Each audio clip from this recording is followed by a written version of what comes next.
We're relishing in some good news at last, unquote, from a statistics point of view, with value figures for Q4 up 80% on the previous quarter for 2012. I have with me here today to discuss the state of the market, John Arney, Managing Partner at Arl Capital Partners, and his colleague, Kit Tuke, Head of Debt. Thank you both for joining me today. We saw 277 deals in the final quarter of 2012, worth 25 billion euros. This is up more than 80% on the previous quarter. It surprised quite a few people watching the industry. What do we put this down to? What happened at the end of the year that drove up values so much? I think it's good news, good uplift on Q3, as you say. And I would really put that down to the seasonal burst of activity, the big rush to get deals done by the end of the year. The real story, however, I think is the year as a whole. And if you look back at 2012 versus the prior year, the numbers are actually down, both in terms of volume and value. So I think volume is down 14%, value down over 20% in the buyout market. I think that really and sadly is the story. It's been a lean year. A lot of the story in Q4 was mega deals. So we saw this massive increase in value, but not so much from a volume point of view, which indicates the average deal sizes were going up. And in fact, we recorded 8 mega deals defined as 1 billion or more in enterprise value in the quarter. That's the highest level we've seen since Q2 2011, which was a mini bubble, as many viewers may recall. This would obviously indicate that funding is more available than some would say. Banks or non-bank lenders must be willing, high yield markets perhaps, to put money to work. So what has your experience been? What have you noticed in 2012 in terms of financing deals? Well, I mean, the funding markets right now are extremely healthy, driven largely by the US market and its therefore impact or contagion across to Europe. And in fact, lots of European issuers are actually tapping into the US market directly. So funding markets are healthy. A lot of that's for refinancing. There's been a large wall of refinancing ever since the boom time of buyouts from 05 to 07. The refinancing wall began in 012 and is continuing to 14. And people are sorting it out, mainly by changing their bank debt to high yield bonds. By amending it and extending it? Also by amending and extending their bank debt. So you've kind of got two choices. You've got three choices. One is you turn your bank debt into more bank debt, which is hard because bank liquidity in size hasn't yet come back. Your stats quote 4 or 5 bank deals above 1 billion, whereas in 2007 bank deals, there were 50 bank deals above 1 billion. So it's not back in the same way. Oh, indeed. 8 in one quarter is substantially down on 5 years ago. Exactly. And so your three ways of dealing with the maturity wall are bank to bank, or an amend and extend, or high yield bond. And I would say the third way, the high yield bonds, is the trend that we've seen. People getting much more comfortable in Europe with issuing high yield bonds, either at home in Europe or across between Europe and the US. And that's an area that you've had some experience in 2012.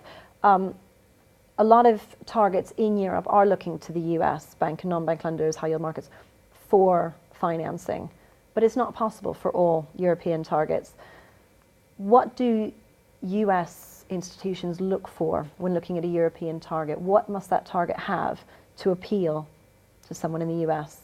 I would say the remit's widened over 2011. So if you go back to 2010, the US market would have financed businesses with operations in the US, revenues in the US, or oil and gas businesses, which are dollar-denominated businesses. If you look at 2011, the European high-yield bond market had a difficult second half, and then in 2012 it had a difficult middle half, Q2 and Q3. And in those times, the US remained highly liquid and keen to issue bonds. And so what happened is they basically stretched the envelope slightly about what they determined to be a US-style business, and therefore cable companies, because cable is tends to be a dollar business, they would start lending to those. And now it's become any business that really wants to borrow US dollars. So, and that can almost be any business, what with a cross-currency swap. And have you got any lessons learned from some of the refinancings that took place within your own portfolio in 2012 that you can draw upon and share with us? Yeah, I mean, the two major financing actions we did in 2012 were an amend and extend of Parques Reunidos' European debt, which was essentially a bank syndicate which was a bit too big to refinance at the beginning of 2012. The amend and extend there was much like many of the others. I think the lesson learned is once you have a deal, take it. You know, it takes a long time to work up exactly what the pricing of an amend and extend should be, and I think that one went well. On Stork, which was the other major financing we did, we issued a high yield bond in Europe, and that is, Stork has 50% of its business in the energy space, and therefore it was able to look into the US to finance its high yield bond. It turned out in the end it was all European, it turned out to be all a European deal. However, we were able to play the US and Europe off against each other, although we did have some trouble because the European market backed out during that financing. Right. As we get into 2013, a lot of people like to look ahead and discuss what the year may hold in terms of deal values, exits a lot of people are focusing on as they gear up for a fundraise. John, what are some of your expectations for the year ahead? What are we going to see? Well, rather boringly, I think it's going to be more of the same. I think another lean year in terms of new deal activity. I think we'll see some of the trends that Kit's been highlighting repeated, perhaps accentuated in terms of the bias towards the larger deals from the financing market. I think high yield, subject to the inevitable volatility in that market, will remain an item during the year. In terms of exits, I think there will be a steady flow. My personal view is probably slightly higher level of activity there, more exits from the private equity fold. I think there's still a lot of pent-up exits from the boom years, sort of 06, 07, and the first half of 8. So I think everyone will be busy. I'd like to think there'll be less firefighting than many people had to undertake in terms of existing portfolio companies. I think the macro environment will be slightly less harsh, but certainly won't be easy. And Kit, you mentioned that the financing landscape changed quite a lot in 2012 on 2011. How do you see that panning out for this year?